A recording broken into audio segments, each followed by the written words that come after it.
This presentation was created to show how information about dads is recorded in the MIS and what reports can be used to track information about dads and their involvement at HFNY. Oftentimes, moms are the primary focus at HFNY, but we know that dads are important in children's lives, and engaging with dad helps to improve family outcomes. Today, we're going to talk about how we define the dad relationship at HFNY and in the MIS, how we track dad engagement in the MIS, and what reports you can review to see information about dads at your program. First, who is dad in the MIS? We have all of these relationships, but what exactly do they mean? TC, or target child, is the primary focus of what we are doing at HFNY, and we define relationships around TC. Who takes care of TC? Who is related to TC?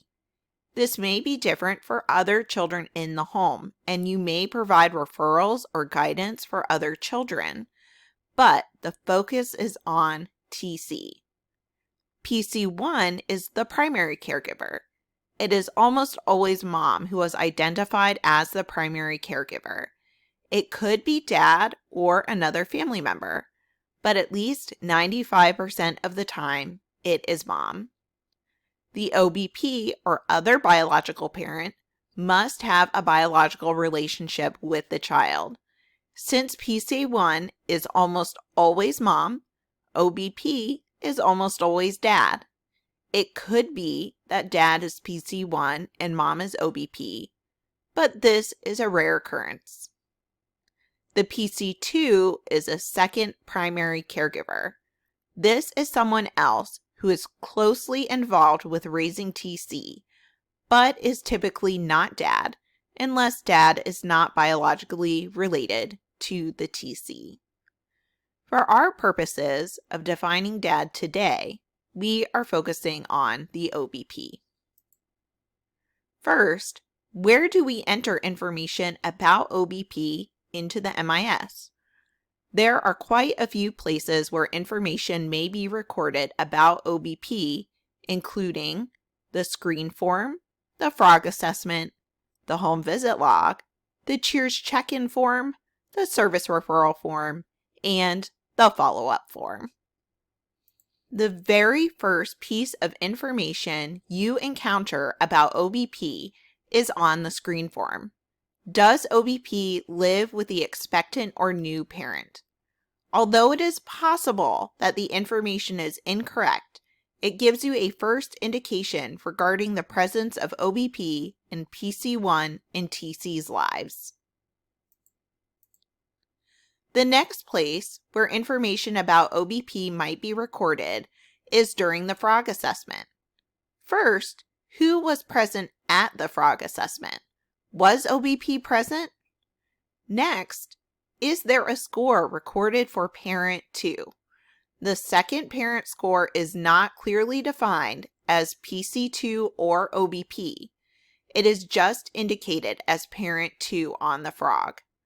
The presence of a frog score for parent 2 when OBP is present provides information about OBP that can help include OBP in the service plan and may help overall family engagement in the program. In the home visit log, we can see who is present at a visit. There is no indication of how engaged the people are with the home visitor during the visit, but it is an indicator of who could be engaged in the visits.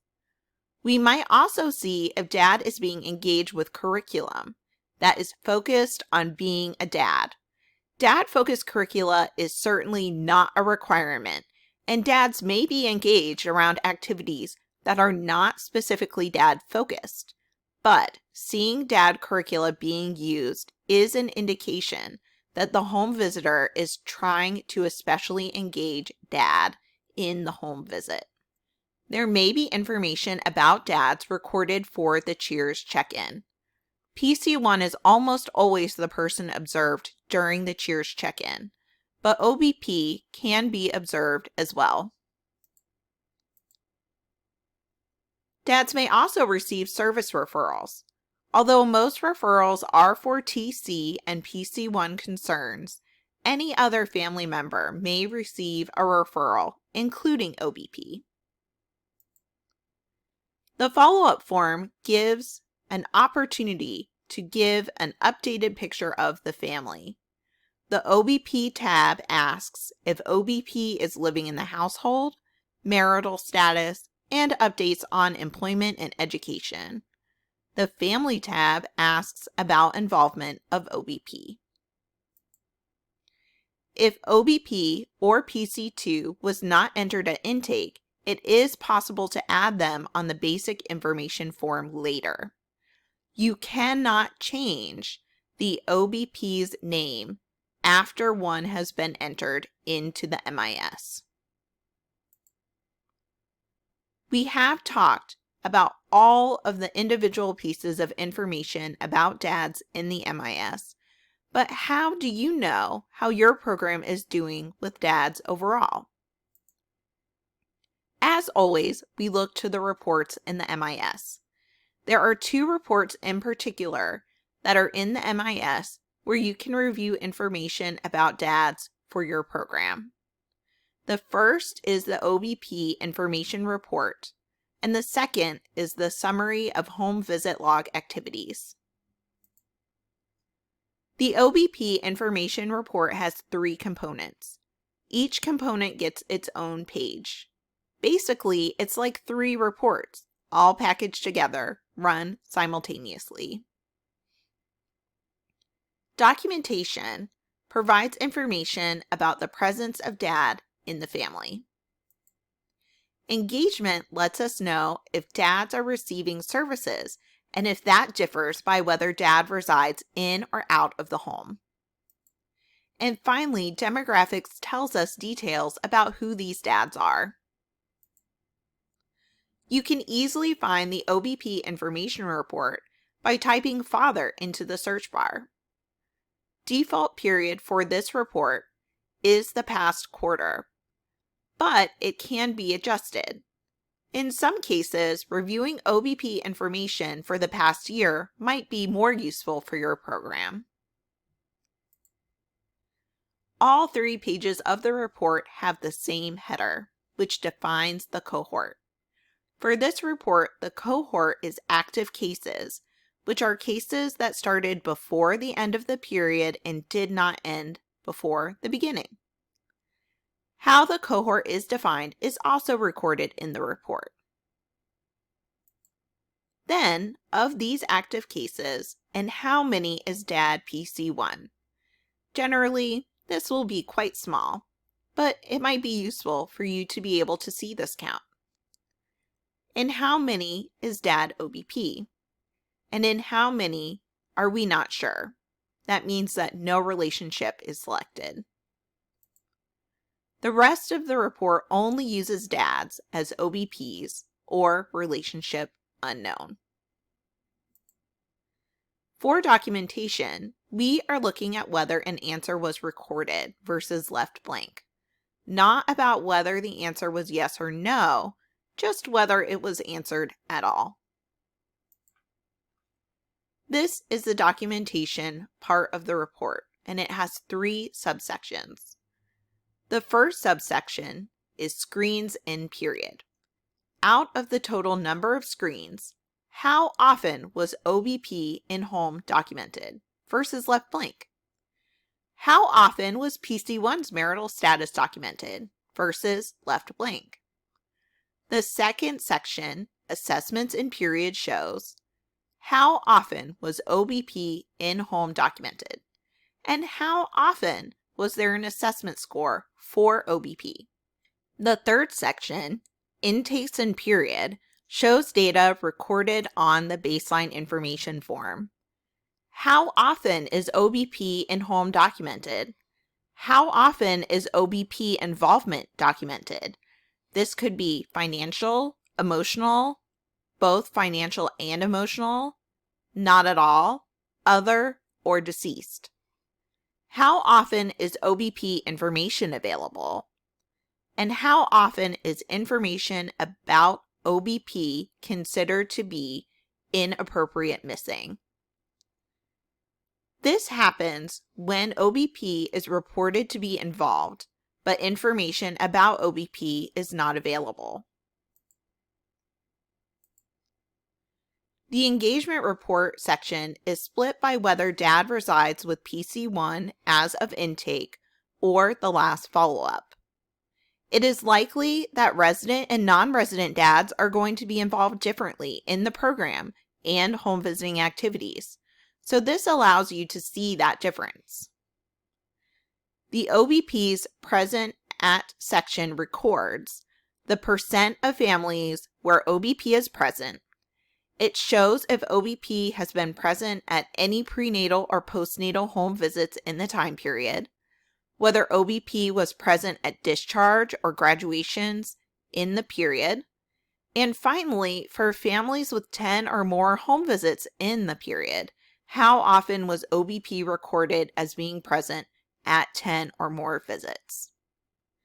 The referrals for OBP section records whether OBPs are receiving referrals. It also shows if OBPs are receiving referrals specifically for services related to parenting, mental health, substance abuse, and employment. The demographics section of the report is split by dad's involvement. Involved, not involved, deceased. Each group is defined with the number in each group. Involved is broken down into financially only, emotionally only, and financially and emotionally. Not involved is broken down into no involvement, does not know about TC, and other missing.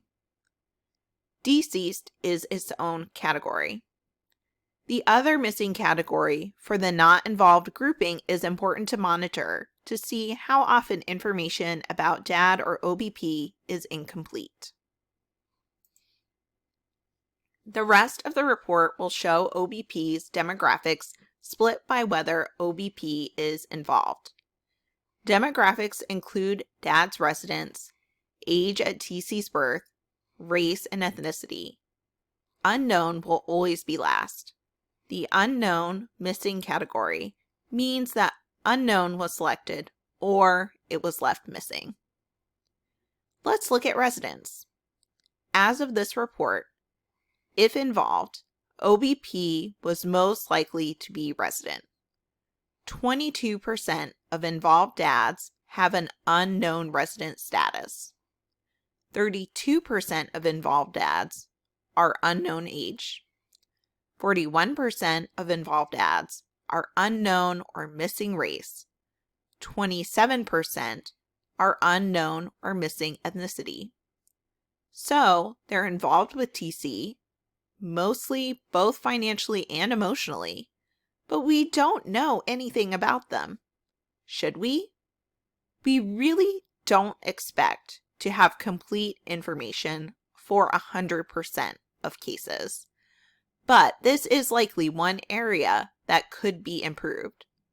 Not surprisingly, the unknown rate for OBPs that are not involved is higher than OBPs that are involved. The report also includes OBP's marital status, education enrollment, employment, and whether PC1 reported domestic violence. Finally, the report provides information about OBP's parent survey or FROG. It also indicates if the OBP has been present at 10 or more postnatal home visits. The family has to have had at least 10 visits by the end of the period to be included in the cohort for this analysis. How should dad be recorded on the home visit log? If dad is PC1, then dad should be marked as PC1. But for most cases, dad is probably OBP. So if dad is OBP and is present at a home visit, then other biological parent should be recorded on the home visit log. The OBP information report shows how many dads have attended home visits ever. If you're interested in recent attendance, you can find that on the Summary of Home Visit Log Activities. It will show you the percent participation. This presentation was prepared to provide more information about how dads are recorded in the MIS and how that information is reported to help improve monitoring of dad involvement at HFNY.